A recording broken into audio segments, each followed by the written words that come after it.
अब इस वेद मंत्र में वेद भगवान क्या कह रहे हैं? वेद के अंदर लिखा हुआ है कि संभूति, यानी संसार में जो भी व्यक्ति, जो भी योगी, जो भी मनुष्य संभूति माने संभूति को और उसके गुणधर्म स्वभाव को ठीक ठीक जान लेता है। अब ये संभूति क्या है इसको समझिए जरा। मैंने आपको पहले भी परिभाषा दी थी और अब भी दे रहा हूं। संभूति का मतलब होता है भू धातु है यहां, और इस भू धातु का अर्थ है होना, भूतिर भवनम। इस भू धातु में तिर प्रत्यय करने से भूति शब्द बनता है, यानी जो ठीक प्रकार से बनाई गई है। सम उपसर्ग है यहाँ पर, और इस सम उपसर्ग को भू धातु में लगाने से संभूति शब्द बना। संभूति का मतलब है जो ठीक प्रकार से बनाई गई है, जो प्री प्लान्ड है और ठीक प्रकार से क्या बनाई गई, ये सृष्टि। ये परमात्मा ने जो सृष्टि बनाई है इसका नाम है संभूति, और संभूति के साथ में एक शब्द लगा है च, तो शब्द बना संभूति च। तो पूरा अर्थ क्या हुआ, मैंने ये सृष्टि और इसके गुणधर्म स्वभाव। अब ये सृष्टि जो परमात्मा ने बनाई है, सृष्टि को बनाने के लिए और आगे एक शब्द दिया है विनाशम च। अब यह वेद मंत्र में विनाश किसको कहा है? विनाश कहते हैं विनश्यन्ति सर्वाणि वस्तु यस्मिन् न प्रतिष्ठिता विनश्यन्ति, यानी जो सारे पदार्थ जिसमें टूटकर समाहित हो जाते हैं वो है विनाश। उसको कहा गया, दूसरे मंत्र में कहा था असंभूति अर्थात प्रकृति। जो सारे पदार्थ जो परमात्मा ने सृष्टि बनाई है, इस व्याख्यान को थोड़ा क्लिष्ट जरूर लगेगा लेकिन समझने का प्रयत्न करिए। मैं इसलिए आपको बता रहा हूं क्योंकि आप स्वाध्याय सीख लोग बैठे। विनाश का परिभाषा करते हुए महर्षि देव दयानंद लिख रहे हैं भाष्य के अंदर यजुर्वेद के, वो कहते हैं कि पदार्थ जिसमें टूटकर अपनी मूल अवस्था को प्राप्त हो जाते हैं उस प्रकृति का नाम ही है विनाश। तो संभूतिम चे विनाशम चे, यानी इस सृष्टि के गुणधर्म स्वभाव को और प्रकृति के गुणकर्म स्वभाव को, यस तद वेद उभयम, इन दोनों के स्वभाव को ठीक ठीक जान करके ही व्यक्ति क्या है, मृत्यु आदि दुखों से छूट सकता। आप जरा इसको समझिए, संभूति क्या है मैंने आपको बताया, यानी मूल प्रकृति सत्व रजतम है, और सत्व रजतम से ही पहला कार्य परमपिता परमात्मा ने जो किया है वो है महतत्व बुद्धि, और इस बुद्धि के पश्चात दूसरा कार्य परमपिता परमात्मा ने जो किया है वो है अहंकार, स्वयं की अनुभूति। उस अहंकार के पश्चात तीसरा जो कार्य परमपिता परमात्मा ने बनाया है कार्य रूप, वो है 16 तत्व, और उन 16 तत्वों में एक मन है, 5 ज्ञानेंद्रियां हैं, 5 कर्मेंद्रियां हैं और 5 तन्मात्रा हैं। अब मन से, ज्ञानेंद्रियों से और कर्मेंद्रियों से इनसे कुछ नहीं बनाया परमात्मा ने, लेकिन जो 5 तत्व थे जिनको तन्मात्राएं कहा गया, उन्हीं तन्मात्राओं से आगे पंच महाभूत बने।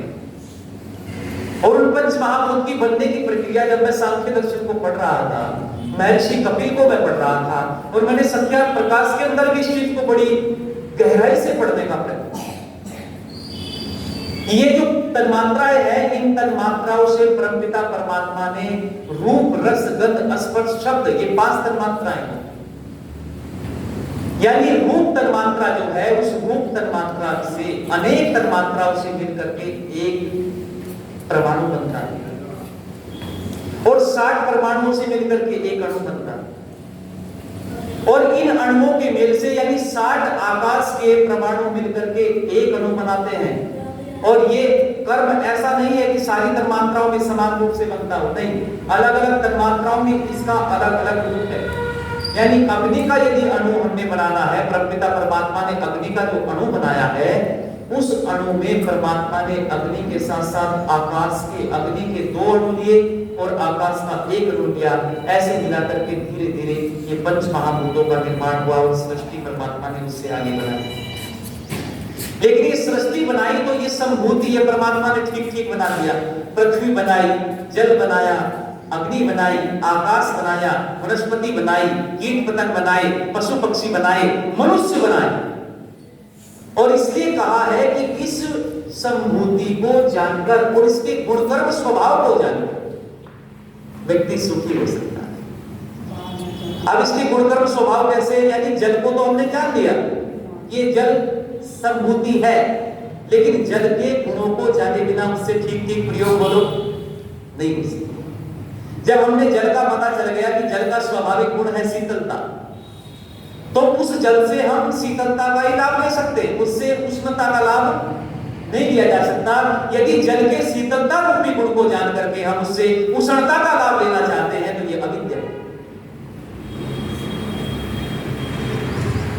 यदि जल के अंदर शीतलता का गुण है, जल को आप कितना ही गर्म करिए, उसको खोलता हुआ बना लीजिए, जलते खोलते हुए जल को, गर्म किए हुए जल को भी यदि आप जलती हुई अग्नि पर डालोगे तो क्या होगा? अग्नि को बुझाएगा। यानी पता चला कि जल का जो स्वाभाविक गुण है वो शीतलता है, वो अपना गुण कभी नहीं छोड़ता। और हमने ये जान लिया ठीक ठीक पदार्थ का ज्ञान हमें हो गया। और अग्नि का स्वाभाविक गुण क्या है बोलो? जलाना। अग्नि का स्वाभाविक गुण जलाना है। उसमें आप डालोगे, चाहे उसमें बच्चा हो, बूढ़ा हो, जवान हो, स्त्री हो, पुरुष हो, कोई भी हो, यदि अग्नि में हाथ डालेगा तो क्या होगा बोलो? हाथ जलेगा। तो अग्नि का काम है जलाना, अग्नि का काम है ऊष्मा पैदा करना, अग्नि का काम है उष्णता लाना। तो ये उष्णता यदि हमने ठीक ठीक अग्नि के पदार्थ को जान लिया, गुणों को जान लिया, तो उससे ठीक लाभ देंगे। इसलिए आप कह रहे हैं कि सृष्टि के तमाम पदार्थों को, तमाम तत्वों को ठीक ठीक जानो और जान करके उनसे ठीक ठीक लाभ दो, तभी तो विकास है। आज लोगों ने तत्वों को ठीक ठीक जाना नहीं, और बिना तत्वों को ठीक ठीक जाने आज लोग क्या कहते हैं? आज आप वैज्ञानिकों को देखिए,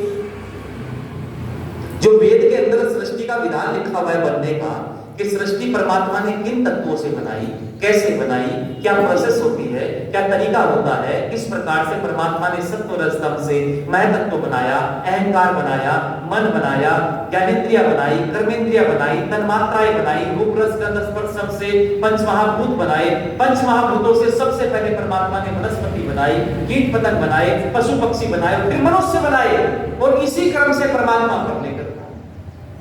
लेकिन इस क्रम को वैज्ञानिकों ने माना नहीं।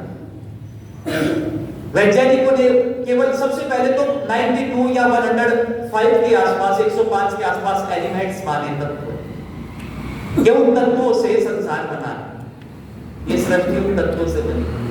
लेकिन उन तत्वों को भी फिर छोड़ दिया, उसको भी क्या कर दिया? उसको भी नहीं माना। सिद्धांत को खंडन करने के बाद में, अपने ही सिद्धांत को तोड़ने के बाद में कहा कि इलेक्ट्रॉन, प्रोटॉन और न्यूट्रॉन से बनी है।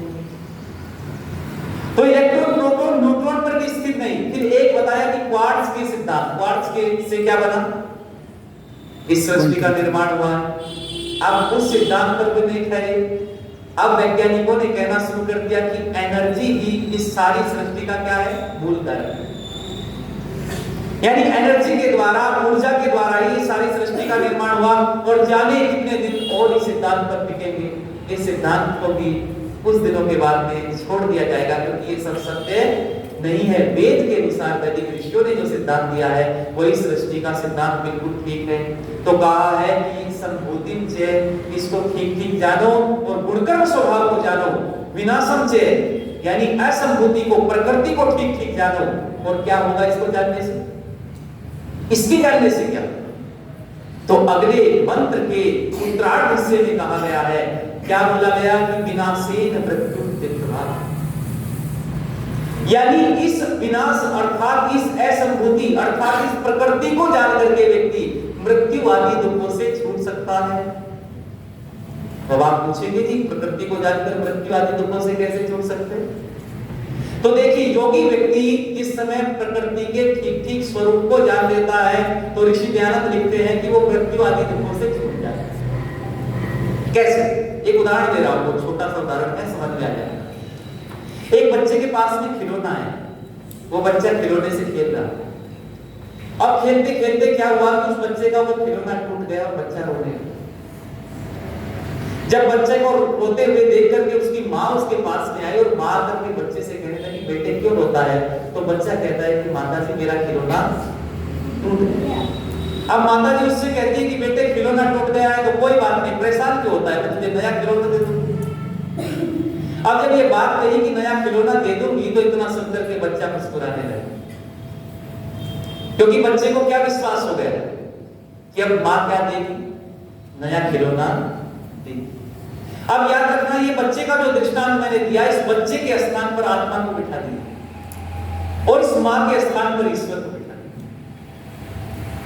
यानी जिस समय जीवात्मा शरीर छोड़ करके जाता है तो उस समय रोता है, बड़ा कष्ट होता है उसको, बड़ा तड़पता है, बड़ी पीड़ा होती है उसको, और वो पीड़ा होती है, रोता हुआ कहता है कि अब मेरा सारा सुख छिन जाएगा।